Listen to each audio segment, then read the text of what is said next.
All right. Hello, everyone. My name is Mae Whiting, and I serve as the Data and Research Manager at Alabama Possible. If you're not familiar with Alabama Possible, we are a statewide organization that aims to break down barriers to prosperity for Alabamians. And how we do that is we focus on educational attainment. And so what we're going to talk to you about today is the importance of FAFSA. Alabama Possible works with the free application for federal student aid, mostly through our Alabama Goes to College program. And I will talk a little bit more about that program as we move along in the presentation.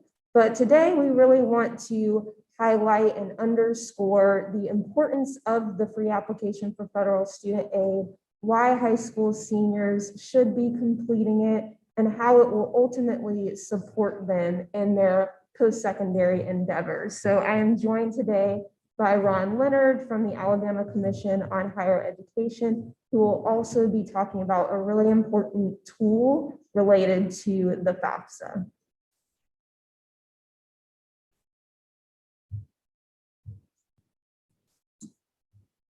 One moment as I advance to the next slides. All right.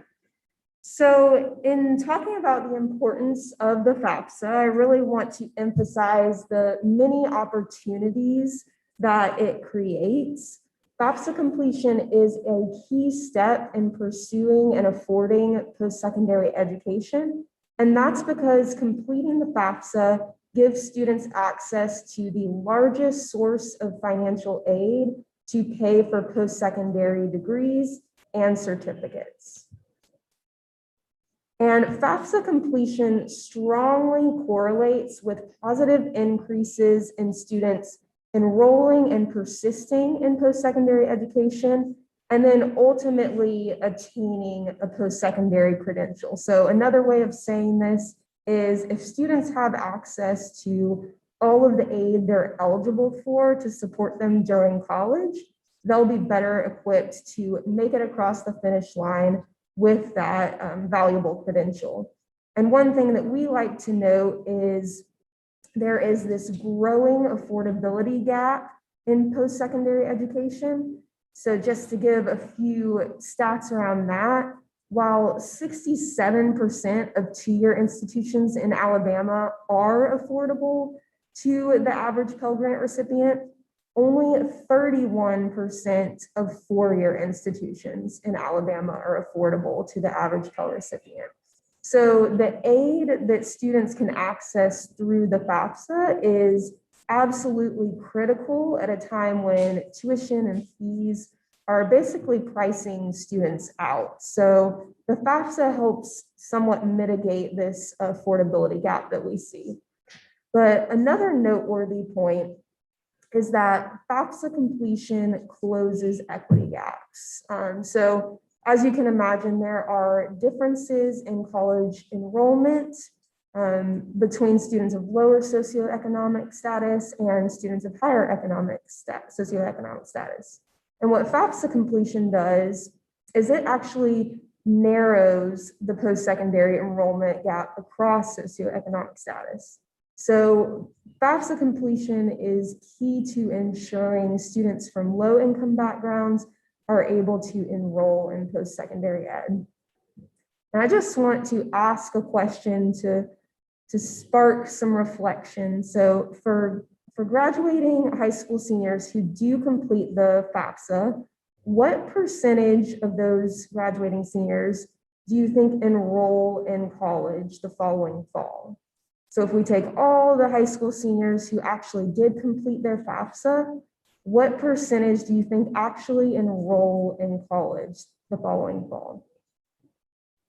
And so the answer to that is that 92% of high school students who complete the FAFSA enroll in post-secondary education the following fall. And that's compared to 51% of non-completers who enroll in post-secondary ed. So you can see there's a huge difference there. And what it highlights is that students who are completing the FAFSA, they're taking a critical step in their college going journey. So they're signaling their intent to pursue and persist through college by completing the FAFSA. And one reason that we're really diligent in promoting the FAFSA and highlighting its importance is because we have a few challenges to overcome. We know that students who could benefit from financial aid are less likely to apply for it. In most states, high school seniors in higher poverty school districts are less likely to complete the FAFSA than students in wealthier districts. And then another challenge that we see is that many students who are eligible for aid do not apply due to lack of information or misinformation. So there's a lot of good survey research that shows the primary reasons that students fail to complete the FAFSA are because they either believe the application is too complicated, they assume that their family is not eligible for aid, or maybe they don't even know that this kind of aid exists. So now that we've kind of talked about the importance of the FAFSA and some of the challenges that students and educators face, let's talk about FAFSA completion in our state in Alabama. So Alabama is currently ranked 33rd in the country for FAFSA completion. And another question to spark some thought, what percentage of high school seniors in Alabama's class of 2021, so this most recent graduating class, what percentage do you think completed their FAFSA before their graduation? So the answer to that is only 42%. So in Alabama, around 2 out of 5 seniors had completed the FAFSA by the time they graduated high school. We already saw all of the reasons for completing the FAFSA.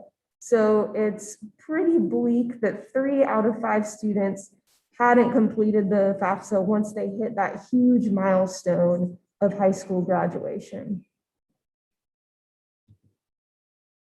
Another thing that we know and why promoting the FAFSA matters so much is that as of 2018, only 45% of the Alabama workforce had a high value credential beyond a high school diploma. So it is clear that Alabama has a large number of students not pursuing post-secondary education once they complete high school. But then to fulfill labor needs, our state is aiming to add 500,000 highly skilled employees with valuable post-secondary credentials to the workforce by 2025. And if we achieve this goal, then our educational attainment rate would increase from 45% to around 60%. So what we know is we have an ed attainment rate hovering around 45. We need it to get way higher to support workforce needs. And promoting the FAFSA is one step in getting students to college so that they can get these credentials and these degrees. All right, so more reasons why the FAFSA matters. If we want to get students to college, they have to be able to afford it.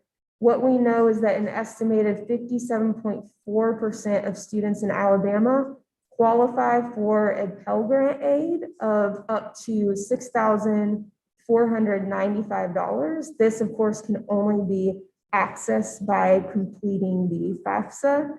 And despite all these opportunities that the FAFSA creates for our students, unfortunately, every year, students in Alabama miss out on post-secondary pathways when they leave behind millions of dollars in free aid by not completing the FAFSA. So to sum it up, to ensure that we increase post-secondary educational attainment, we must also increase FAFSA completion.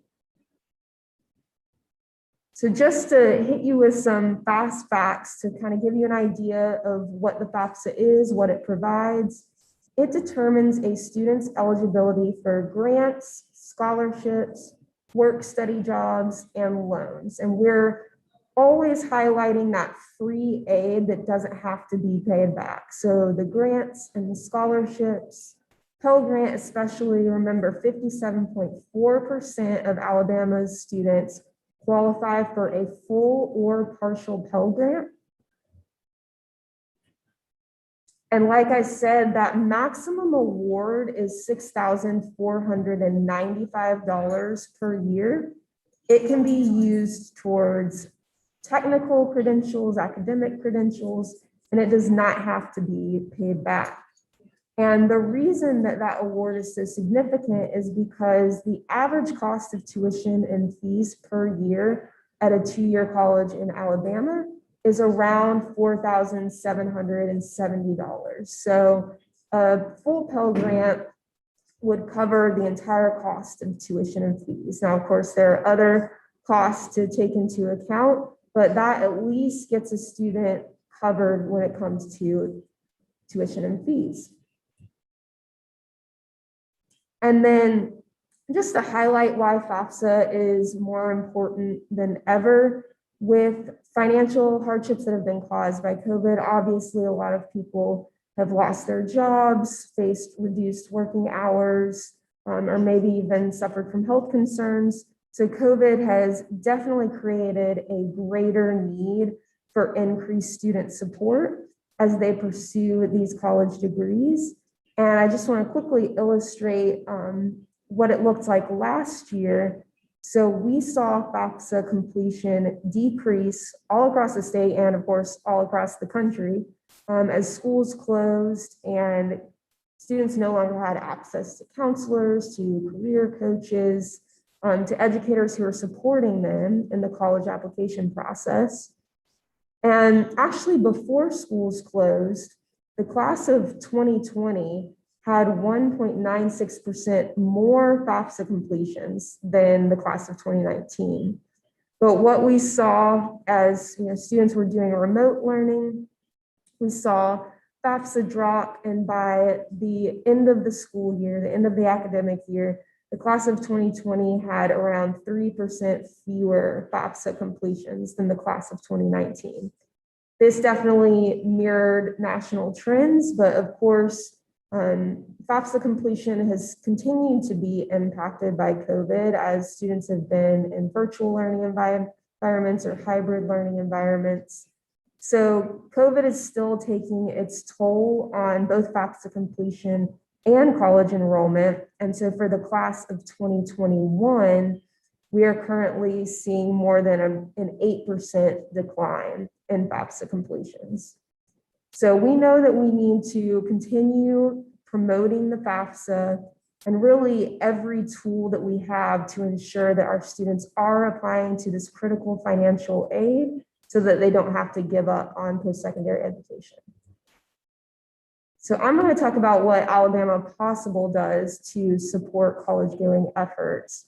What we do through our Alabama Goes to College campaign is we support over 350 high schools across the state through 3 different initiatives that you can see at the bottom, but I am going to highlight that first one you see. It's called Cash for College.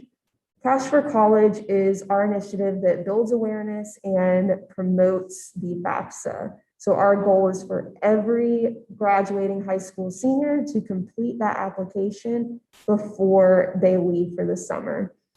And so one of our main approaches is by supporting high school educators who work directly with these seniors day after day.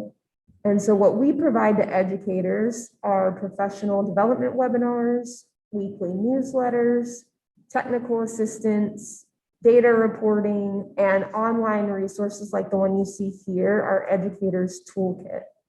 So we know the FAFSA can definitely be intimidating. We attempt to put together all these different resources for educators so that they can feel confident in assisting students with the free application for federal student aid. And last April, we actually hosted a technical training where we trained our educators in completing the FAFSA step by step with their students. So in addition to that support, we also rely on research and data to promote FAFSA completion. So we do things like highlight best practices on our blog. We also share research studies that show effective interventions and initiatives. And then we give high school educators tips for monitoring their schools and their students' FAFSA completion progress. And we're going to talk a lot more about that in just a moment. One tool that Alabama Possible has is the Cash for College data dashboard. So this is a dashboard that is updated on a weekly basis throughout the majority of the FAFSA cycle. So from October 1st, really through the end of June. And what it shows high school educators is their progress for their school's FAFSA completion. And it will compare this year's current completion percentage to last year's current completion percentage. So you can easily see a year-to-year comparison and see if you're on track based on where your school was at last year. There's also this handy pie chart that is showing you all of your students who have either submitted an application, completed an application, or are missing an application. So this tool is really good for checking school-wide data, and it's also good for making comparisons across districts or across counties. And in a few moments, Ron will discuss another incredible tool that will let you track individual student level data as it relates to the FAFSA. So you can access our Cash for College data dashboard by visiting alabamapossible.org/dashboard. So that is most of what I have for you today. I want to make sure that you have my contact information so that we can stay connected. You can email me at mwhiting@alabamapossible.org. You can learn more about Alabama Possible, including our Alabama Goes to College campaign, by going to alabamapossible.org. And then you can email us at algostocollege@alabamapossible.org. We are on most social media platforms, and we have accounts both for our Alabama Goes to College campaign and Alabama Possible as an organization. You can find us on Facebook, Twitter, and Instagram. And we do want to briefly highlight that after we've just expressed how important the FAFSA is, what opportunities it opens up for students, we want to make sure everyone is aware that FAFSA completion will be a high school graduation requirement.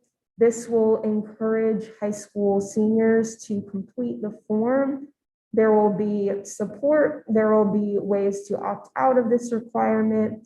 Details will be coming in the near future, but we just wanted to make sure everyone was aware of this and what awesome opportunity the FAFSA provides students who are looking to pursue post-secondary education. So I will now turn it over to my colleague, Ron Leonard.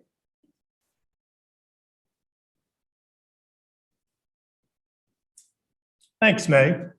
Good afternoon, everyone. This is Ron Leonard. I'm the Director of Special Initiatives at the Alabama Commission on Higher Education, commonly referred to as AETC. As Mae mentioned, annually, we're leaving millions of dollars on the table. Working with Alabama Possible, we determined that a lot of our high school graduates qualify for a Pell Grant, as Mae mentioned. But a lot of them are not applying for the FAFSA. Now that translates to 23,915 students who failed to complete the FAFSA. And of that number, 13,727 would probably qualify for a Pell Grant. Well, if you take that amount and you multiply it by the average Pell Grant, now recall that Mae said that Pell Grants can be much more, that comes out to be over $59 million. So annually, we're leaving $59 million on the table that our students could use for financial aid to go to college. Now, as Mae pointed out, if you don't apply for the FAFSA, you're not going to get a Pell Grant. You're not going to get a low interest federal student loan. You're not going to get federal work study.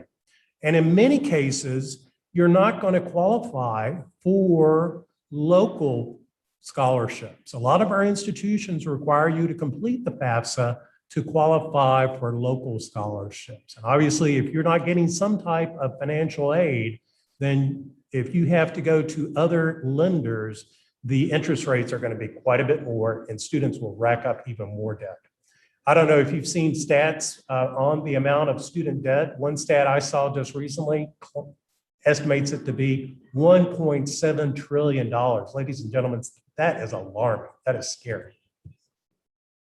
Now, working with the National Student Clearinghouse, as recently as 2018, 2019, for the graduating seniors, that is the cohort of 50,814 students, it was determined that 21,456 of those students did not enroll in post-secondary, including both community college as well as four-year institutions. That is an astounding number. 42% are not going on to higher ed. And ladies and gentlemen, I can tell you from working at the commission, a lot of today's jobs, and certainly a lot more of tomorrow's jobs, are going to be dependent on some additional credentials that you can only obtain by going on to school. Now, having told you a few more of the reasons why completing the FAFSA is important, I want to tell you a little bit about the web tool that AETC developed to help educators when they're working with students to complete the FAFSA. And this is just kind of a general overview of how the process works. The student will complete the FAFSA, and that information will go to federal servers at the U.S. Department of Education. And then AETC downloads that information. AETC also gets information from the Alabama State Department of Education. If the data matches, then those student records will show up in AETC's portal. Now, before we post that information or populate that information in the portal, we remove identifying information insofar as the date of birth, the student's social security number. We take student privacy very importantly at AETC, and that's the reason we do that. Now, once that's done, then, and actually, let me give you a little background about this web tool that we developed. We obtained software from the Colorado Department of Higher Education. The Colorado Department of Higher Education obtained a Kresge grant to develop this software. I think 26 of the 50 states are using this software. So we got the software, we developed this web tool, and we commonly refer to it as the FAFSA completion portal. Now, when the portal has been updated, then districts that have signed a use agreement with AETC, and this is a very easy process, all that is required is that the superintendent of either a public district or a private district, private school, sign a use agreement with us. Then we make this freely available to the district's educators. So once that is done, then we set up user accounts for the educators in the district that has signed a use agreement with us. The users can then go into the portal and they can access the most recent information. Then they can work with their students to correct any errors that may exist, and then the process starts over. Now, as Mae mentioned to you, we are investigating the possibility of getting add-on software that will have some value-added capabilities. It may be able to send multiple error messages to not only the career coaches and the counselors, but to the actual students themselves. So expect more information about this in the upcoming months. Now, there's several levels of access. There's even a public view. Now, the public can see completion rates for districts and for for districts and for schools, but they cannot see the student data. As I mentioned, at AETC, we take students' safety, security, very importantly, so we don't allow the general public to access that information. But those school districts that have signed that use agreement with us and designated who can have access to the portal, we will create accounts for them. 9 times out of 10, those approved users will have access to all the student data for one school or multiple schools in the district. Now, one step up from that is what's called the local access managers, or LAMs. Those individuals have access to all the student data for all the schools in the district. Additionally, they can create or delete accounts as needed. We wanted to add this feature so school districts had more flexibility to add and delete accounts as needed, because obviously new teachers will come along, people will retire, et cetera. And then last but not least, at the AETC level, we have access to everything. Now, I mentioned to you the public view. If you go to fafsa.aetc.edu, that is the public view. And the public can search by district to see how the district is doing. And they can also search by school within the district to see how a particular school is doing. On that homepage, you will also see a pie chart, which shows the completion rate for the state. And you may not be able to see it in your slide, but on that same homepage, there is the most recent date of when the information was updated. Now, up in the upper right-hand corner, there's a little login link. And authorized users click that to get into the more complete version. Once they click that, they will be prompted to enter a username and password. 9 times out of 10, their username is going to be their work email address. And then at AETC, we generate the password. Now, once logged in, the majority of the time, the educator is going to be working in the student details section.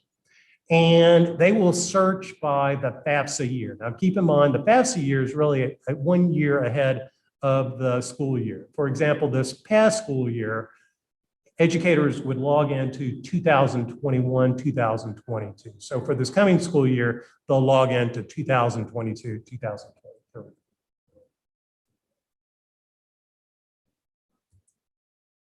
Now, once in student detail, if it's a real small district, then you could just search by the district. 9 times out of 10, you're going to need to search by the district and you're going to need to search by the school name.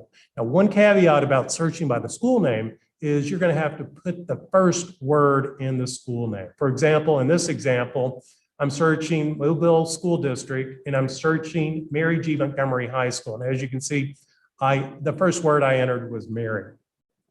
Now, what you're seeing in this slide, and this is an actual screen capture of the portal, the information is arranged alphabetically by the student's last name and then first name. You can see a couple bars across first name and last name. We have actually, this is the actual screen capture, so we're not providing that information. You'll also notice student ID, that is the social security number and date of birth. Nothing is there. Remember what I said earlier, when we get data from the state and from the federal government, if it matches, it goes into one server. We remove that identifying information before we put it into the FAFSA completion portal server. Now, some of the important columns, completed FAFSA, this will show whether it's complete or incomplete. FAFSA detail will show the reason it is incomplete. 9 times out of 10, it's going to be one of 3 things. It's going to be this: the parent didn't sign it, the student didn't sign it, or the student did not sign the web form. Now, there may be between 14 and 18 other error messages, but if the state does acquire that value-added software that Mae and I mentioned to you, that may be able to show all the different error messages. Another important column is selected for verification. If there's a Y across from the student's name, that should, if not send alarms to the educator, then the educator should know he or she may have to work a little bit more closely with the student because that student is going to have to provide more documentation. All right, there is the ability to search by FAFSA status. If you use this type of search, I suggest that you only search by complete, because if you try to search by the different error messages, you're going to have to go through each one to see if the student has more than one error.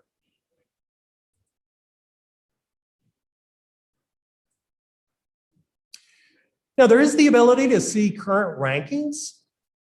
If you go to current rankings, just enter the district name and you can see how the district is doing in comparison to the state. Scroll down that same page and you can see how up to 10 schools are doing in comparison to the state average. Here, looking at Mobile School District, some are ahead, some are a little bit below. Now, some important things to keep in mind about the portal. We're trying to update it on a weekly basis.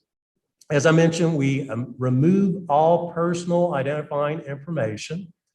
One caveat about the portal is it goes to the first era, and that's the only era it reports. But as I mentioned, if we get the additional software, it may show all the error messages and communicate that to either the career coach, the counselor, whoever at the school pulls up that particular type of data, or it could potentially go to the student.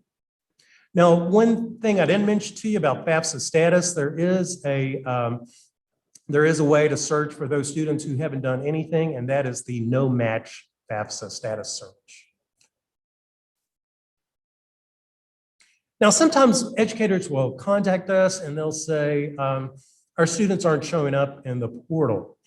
The first thing we suggest they do is to check the Social Security number. What's on I-9 may not be the same as what's on the FAFSA. If those students, or if the educator will provide us some data fields, we can add those students to the portal. We just ask that whatever data is sent securely. And my colleague, Ms. Nikisha Ross at AETC, can assist you with that process. Nikisha and I will also be glad to help you if you ever have any questions or want more hands-on training. And there's our contact information. Thank you for your time today. We appreciate it.